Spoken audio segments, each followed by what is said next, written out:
Okay, so I really felt it in my heart to make a video about the medication that I'm on, and so that people would also understand maybe why we come to be on certain medications. Um, I've been on Arapax since I was 21. I'm 37 now. Been on Arapax for generalized anxiety disorder.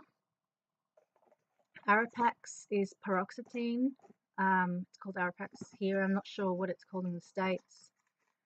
And here it comes in this box.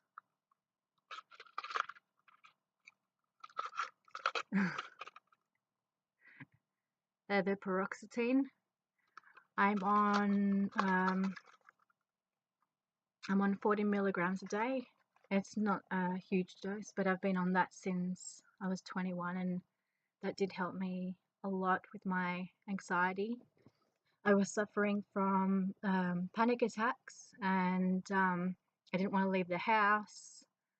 I couldn't stand people looking at me, so I did turn to alcohol and drugs to help me with the effects of my anxiety and my depression, my deep feeling of worthlessness, and um, my deep feeling that I always had as a teenager, that I didn't belong and that I didn't really know where I fit in.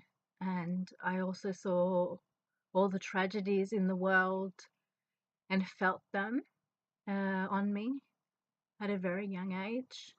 I didn't know what it was until I got diagnosed with the generalized anxiety in my early 20s. I later got put on Seroquel. I can't remember the dose anymore because I did stop taking that quite a few years ago. So the Seroquel did really did stabilize my moods. The only really bad side effect that I hated is that as soon as I take it at night, I would feel like I was going to drop, and I was so hungry that I just would, half asleep, as soon as I was going to bed, I would need to go to the fridge and just eat whatever was there. Um, I'd wake up with wrappers of cheese stuck to my face because I just needed to eat something, as soon as I took it, maybe slightly afterwards.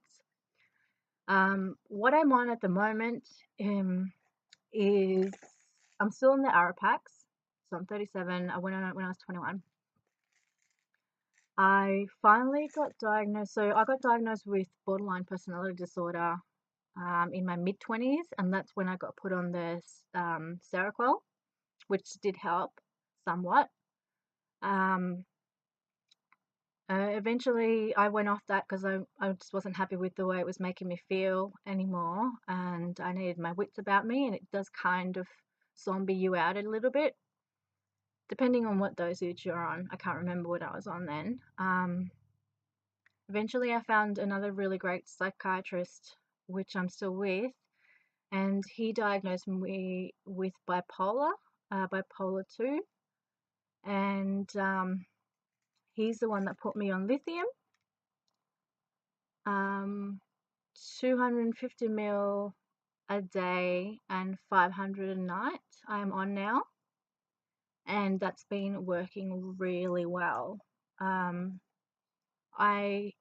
been on that for about 2 or 3 years now, and I've never been more stable in my whole life.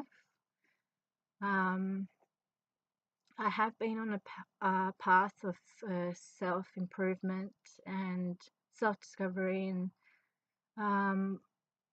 in my whole life anyway, because I've been obsessed with mental health, because I know that I've never been quite right, never felt quite right.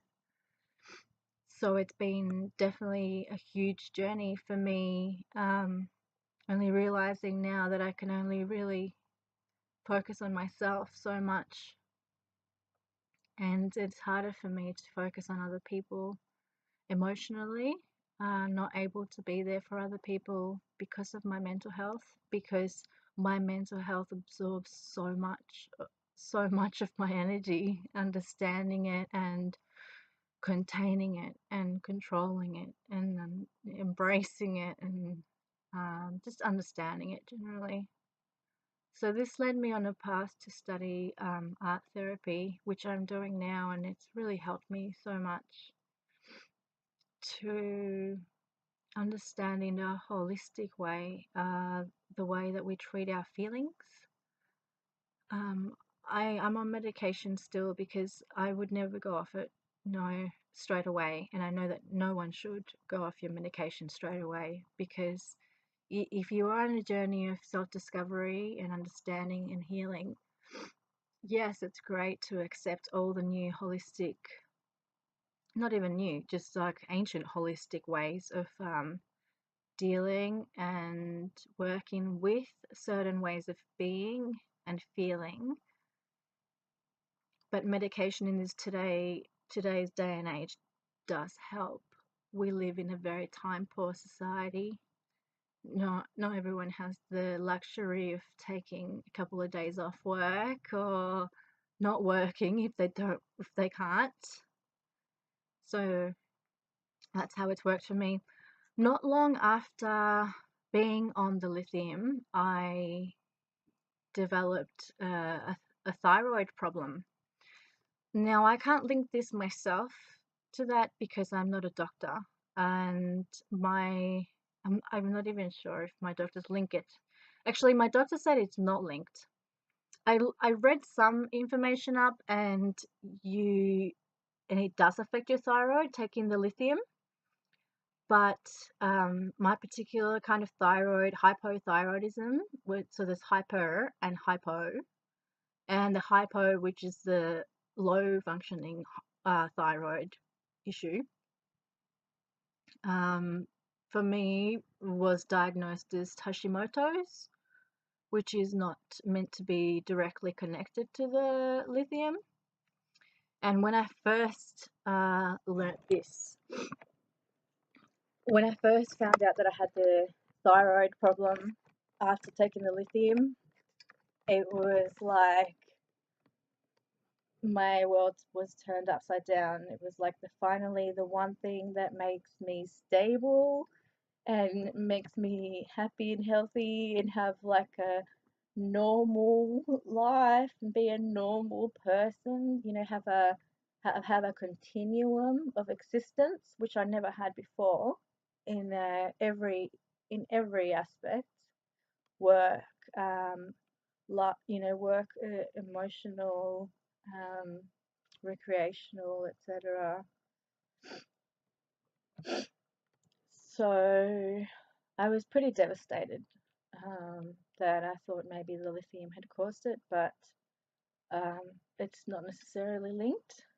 My hypothyroidism, it's Hashimoto's, so it's a particular kind of hypothyroidism. So I take medication now for that as well. I take thyroxine, not in high dose. I take Eutroxic,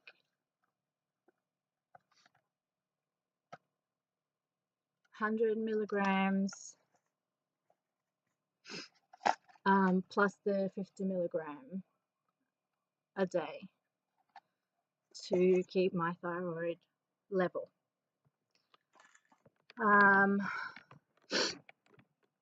One really uncomfortable side effect that I got from the lithium was slight hair loss. That was just around just around my hairline, around here,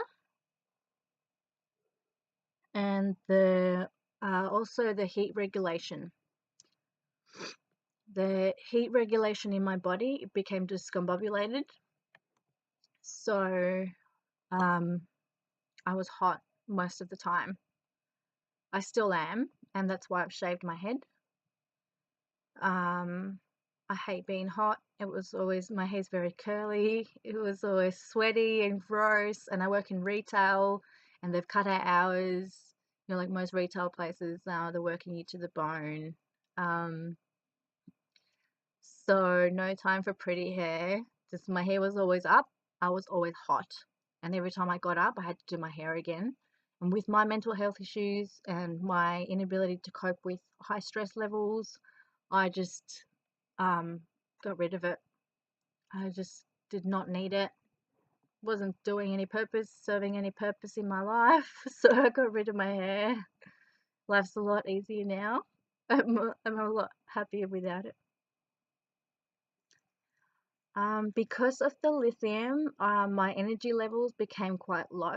So I mentioned that to my psychiatrist and I got on Megafol 5 here in Australia. Uh, it's a folic acid supplement, 5 milligrams, just to help with my energy. Take that every morning as well. And the most recent that I wanted to mention was because I had recently gotten really depressed and I didn't understand how I could be on so much medication and still be depressed. So he put me on rexulti. It's only 1 milligram. I've only been on it for about a week and a half. The side effects, it's made me really jittery on the inside, which I really don't like because I don't have drinking problems, but I've always reached for alcohol in the past to calm and soothe me. So it's made me so jittery that it's made me actually want to drink, which is really not good. I have Valium that he's given me, but you know, as they here in Australia, they're quite reserved about um, delivering Valium to patients because they can be abused. So I have them there in case I need them, not necessarily take them all the time. Um, but yeah, still like because it's only been like a week and a half of the Rexulti, and I've been jittery. I've been getting acupuncture, which has really helped with my anxiety in the past.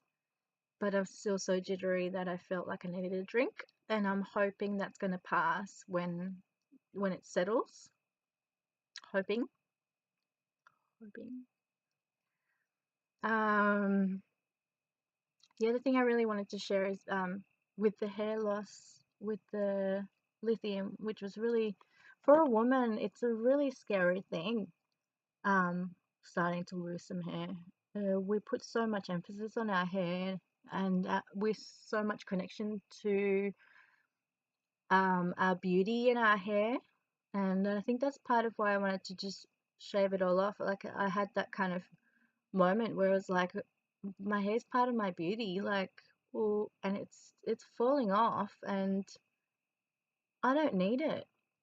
If it's what I'm relying on to feel beautiful, then I don't need it and I need to do this test for myself. But you can take supplements, which I did find. He did mention a particular mix, so it's a selenium zinc mix. Not all hair, skin, and nail tablets do have both of these, so you do have to look in the packet. And this one in Australia, I found that has both. So that's that one there. And you will see on the side that it's got the selenium zinc compound. That's the one you want to get, not just any one of them. And this is not the only brand either. I just found that this brand does have the selenium zinc compound, which helps with your hair. There is another brand, but I can't remember the name right now. So I still have some quetiapine, which is the Seroquel, in a very small dose when maybe I can't sleep or I have very high anxiety. that one helps very well for both, for me. So yeah, my diagnosis, again, to just reiterate, was generalized anxiety, borderline, and bipolar 2. But I've done some reading, and I know that the borderline and the bipolar 2 can be hard to distinguish from each other. So I may only have one, just like some of you. So that's it from me for now. I just really wanted to share that and maybe help out there. So take care, and might see you next time. Bye.